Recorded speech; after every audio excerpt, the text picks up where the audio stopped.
Manny Pacquiao, the legendary Filipino boxer, has long been a symbol of hope, perseverance, and near-miraculous achievement in the world of sports.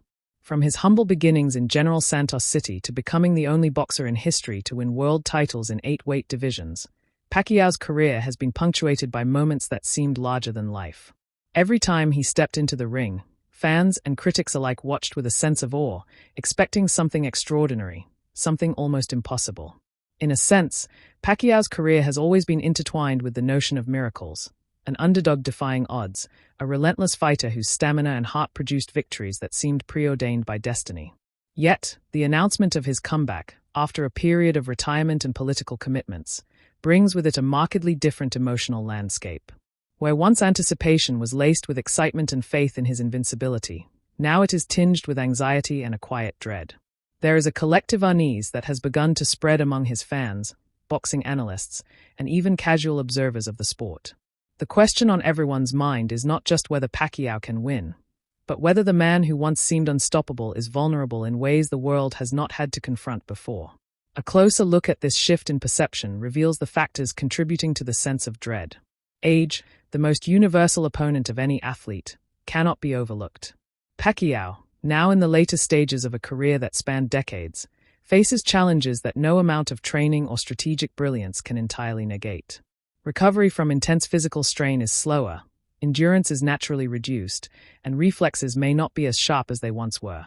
Fans are aware of this reality, yet there is an almost tragic hope that he might defy it once again. The tension arises from the clash between past glory and present limitations, a juxtaposition that is almost unbearable for those who have followed his career with unwavering loyalty.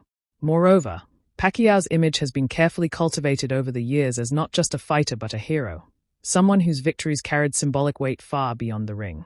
Each win was a testament to resilience, to the possibility of overcoming hardship, and to the triumph of the human spirit.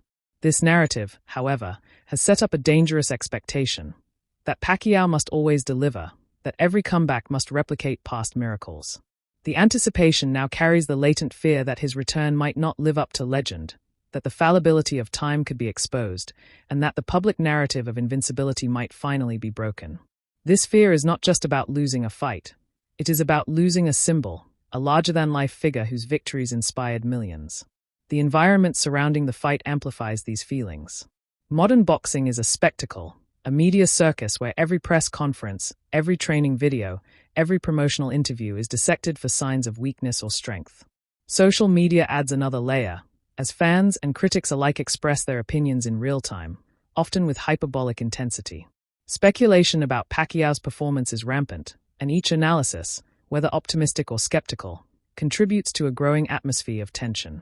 In this environment, the sense of dread becomes communal, a shared emotional state that transcends individual apprehension.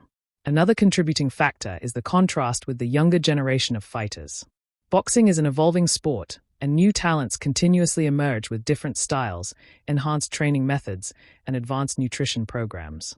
While Pacquiao's legacy is unquestionable, the current field represents a younger, hungrier, and possibly more technically refined set of opponents.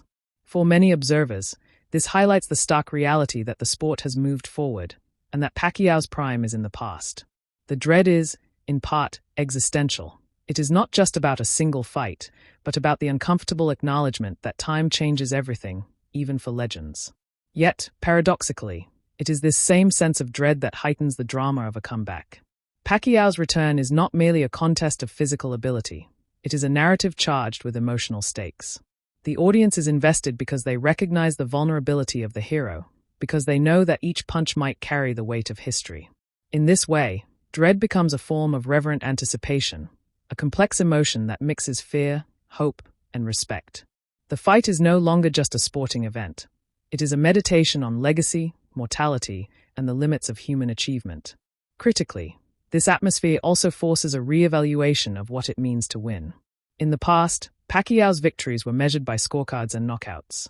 In this comeback, success may be measured differently, by courage, by the ability to endure, by the capacity to inspire even in the face of a likely defeat. There is a subtle shift from expecting miracles to valuing human effort and dignity, a reminder that heroism can exist even when outcomes are uncertain. In this sense, the dread surrounding Pacquiao's comeback is not entirely negative. It is a recognition of the stakes, a testament to the power of narrative, and an acknowledgement that even legends must confront their limitations. Furthermore, the comeback carries cultural significance that extends beyond boxing fans. In the Philippines and among the global Filipino diaspora, Pacquiao has been a unifying figure. His fights historically generated national pride and international recognition, fostering a sense of collective identity. The dread surrounding his return is therefore amplified by cultural and emotional investment. It is not just a personal or sporting concern, but a communal experience. There is anxiety over the symbolic weight he carries, worry about whether he can once again embody the resilience and hope that generations have come to associate with his name. Media coverage also plays a role in shaping public perception. Headlines oscillate between celebration and caution, often emphasizing both the historic nature of the comeback and the physical realities that could impede success. Analysts speculate about strategy, training, and potential outcomes, but even the most optimistic assessments carry undertones of uncertainty. The framing of the narrative, with repeated reminders of past triumphs juxtaposed with present challenges, reinforces the palpable tension that fans feel. In this way, dread is not just a personal emotion but a socially constructed one, amplified by the stories we tell about heroes and their journeys. Finally, the return of Manny Pacquiao invites reflection on the broader themes of aging, legacy, and resilience in sports. It highlights the tension between the desire for continuity and the inevitability of change.